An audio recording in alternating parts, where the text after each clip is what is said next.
Hello, hello.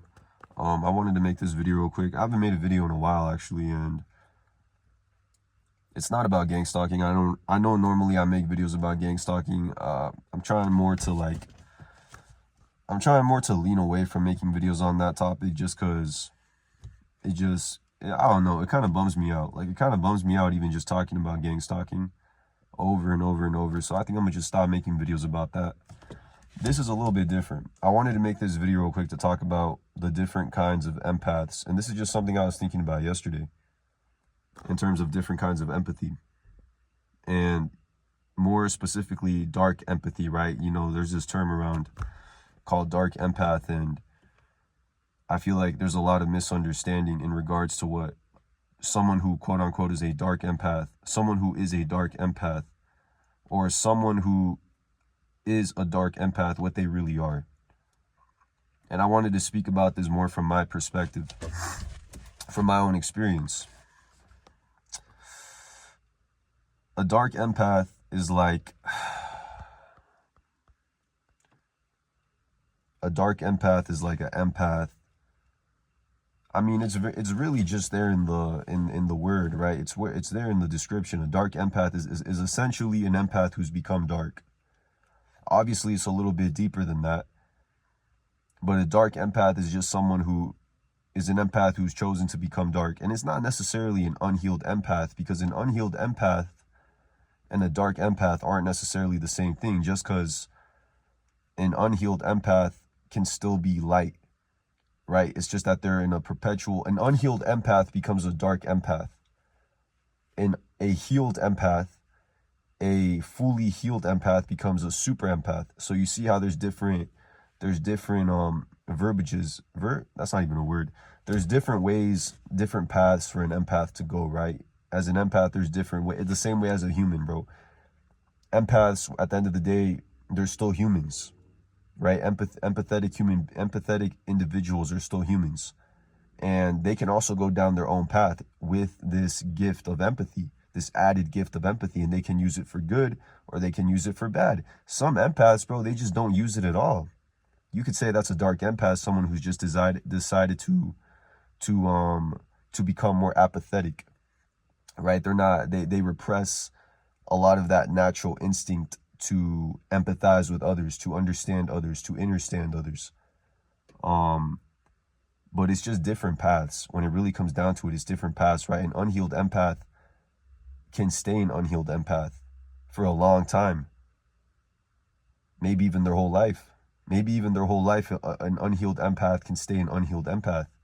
A fully healed empath has the potential to become a super empath, right? There's this word, right? A super empath, someone who, it's like you're an empath, but you've already been through all the manipulation, but at the same time, it didn't darken your heart. You see what I mean? You see, that's the difference.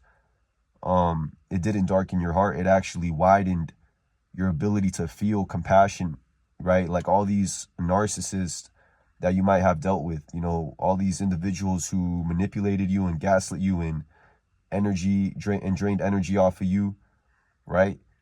All of that stuff was supposed to darken you. It was supposed to turn you into a narcissist, right? Into a truly dark empath. It was supposed to crush you, get you to a point where even you might commit suicide, you know what I mean? Where you're just not able to pick yourself up anymore.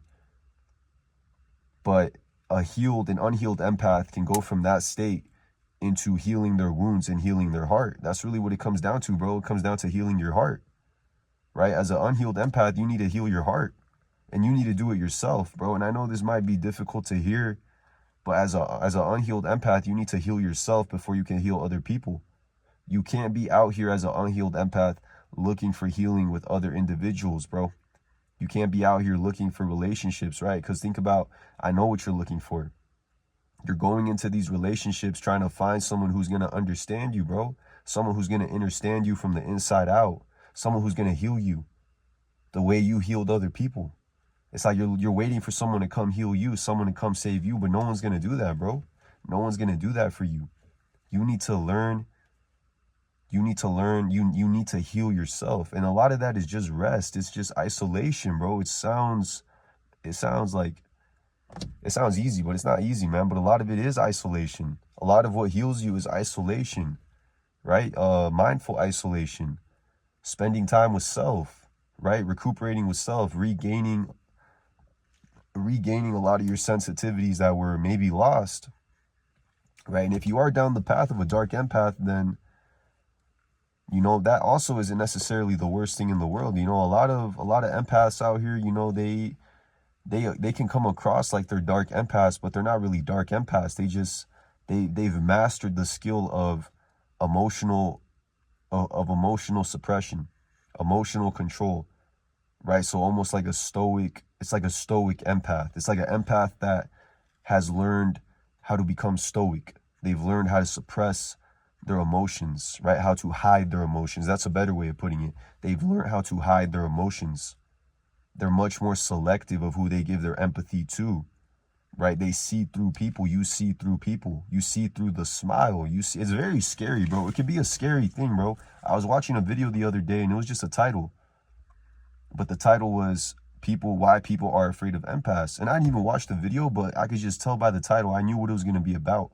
And the reason people are afraid of empaths, bro, especially an awakened empath, especially a quote unquote super empath, especially a dark empath who how do I say it, bro? A dark empath who uses their empathy to see through people. They combine empathy with discernment, right? They combine their empathy with discernment. But the reason people fear us, especially manipulative individuals, narcissistic individuals, is because we see through them. We see through them. We see their game. We see their mask. We see what's more importantly, we see what's underneath the mask. A lot of times, bro, it's not about the mask. It's about what's underneath the mask. We see the true colors underneath the mask. We see through people as a whole, right? We see through people. We see through people's exterior. But most importantly, we see them. You could almost make the argument, bro. You could almost, not argument, but you could almost say that we see people naked, right? We don't have this lens where we see people for their authority. We see people for what's on the outside. We see people truly, purely. And people don't like to be seen this way, bro. It's a very uncomfortable feeling. It's very uncomfortable to be in the presence of someone who completely and utterly exposes you. It's like when you're around an empath, especially an awakened empath, a super empath, even a dark empath, it's like you're exposed. A lot of times, even an unhealed empath, when you're around them just in their presence, you feel exposed, right? That's why a lot of times people get triggered, right? It's like that sensitivity that you're giving them, they get triggered. It triggers them, bro. It triggers demons in them. Not even necessarily demons, it just triggers darkness in them, bro. It triggers their own shadow. You have to understand it's not personal, bro. As an empath, it's never personal, bro. It's never personal with you. It's your energy.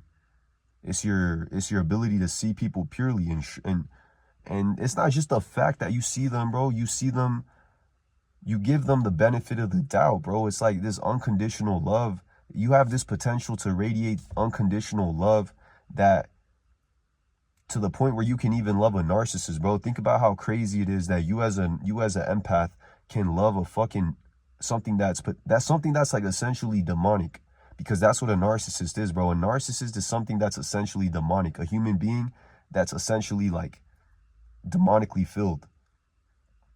You know what I mean? And the fact that you can even love someone like that you can show someone like that compassion where most people would just turn the other cheek. That's a testament to your compassion, bro. That's a testament to your superpower.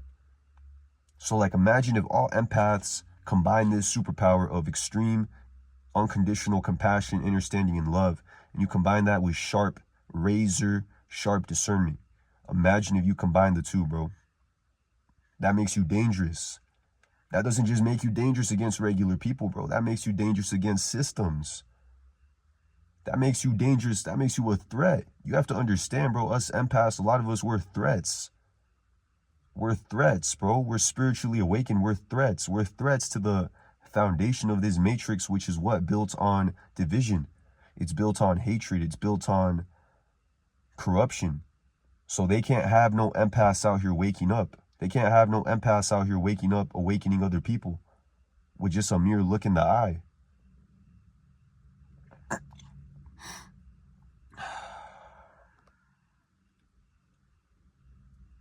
You scare people. You do make people uncomfortable because you see them purely. It's like you see their flaws and you see their good. You see their good and you see their bad, but at the same time, you still love them for it. That's what makes you so special, man. As an empath, that's what makes you so special. It's your heart. You have to understand what it really is, bro. It's your heart. That's what makes you so special as an empath, is just your heart. It's your heart space, right? If you want to just make it simple, the thing that makes you so special as an empath, not that this is what this video is about, is just your heart space. It's your heart chakra. That's what makes you so special in this sometimes what feels like very dark, heartless world. So like I said, bro, as an empath, it's not about becoming a dark person. It's not about becoming an emotionless person. It's about combining a lot of what your trauma is, bro, is their lessons. And I know I kind of like skid off in this video. It's okay. A lot of what your trauma is their lessons. Your trauma is lessons for you to learn. And you're going to keep coming across these same lessons until you learn. Learn what? Learn how to set boundaries without guilt. That's one lesson. You have to learn how to set a boundary without feeling guilty. And even if you feel guilty, you have to learn how to do it. So that's just it. You have to learn how to master self-protection while at the same time preserving your gift, which is your empathy, your heart. In many ways, that is part of your life goal. It's part of your life mission as an empath, as a human being, bro. As a human being, but especially as a quote-unquote empath. That's one of your main goals, is to set boundaries, because I know that's something that we can struggle with so much, is setting boundaries with people. You know, because it's like we feel guilty. We've been conditioned into believing, some of us grew up in toxic families, toxic households, where we've been conditioned, you know, that our sensitivity makes us weak, that our sensitivity is too much, you know, that we're too much, our energy is too intense. All of that stuff, you know. But look, I want to finish the video off there because my throat hurts and I got to work tomorrow and I want to get some good sleep. But I'm going to end the video off there. And as an empath, just learn to take care of yourself, bro. It's very important. You need to understand that it's not your job to fix everyone else's problems. Even if you feel that way, it's not your job to fix everyone and to make everyone feel comfortable. It's not your job to make everyone feel comfortable. If you know you had pure intentions and these people, you triggered them for some reason and they try to make you look like the bad guy when in reality you had pure intent, then you should not take that personal. You should not take that personal ever. There's a cost to this shit, bro, and that's rejection. That's something I've been learning more and more, is that there's a cost to being pure. There's a cost to being pure in heart, and that's rejection. The cost to being pure in heart is that you're going to get rejected by people who are not pure in heart. People who do not have pure spirits. They got shadows. They got a lot of hatred. They got a lot of anger. They might not show it on the surface, but they got a lot of it. So yeah, I'm going to end the video off there, and yeah, peace.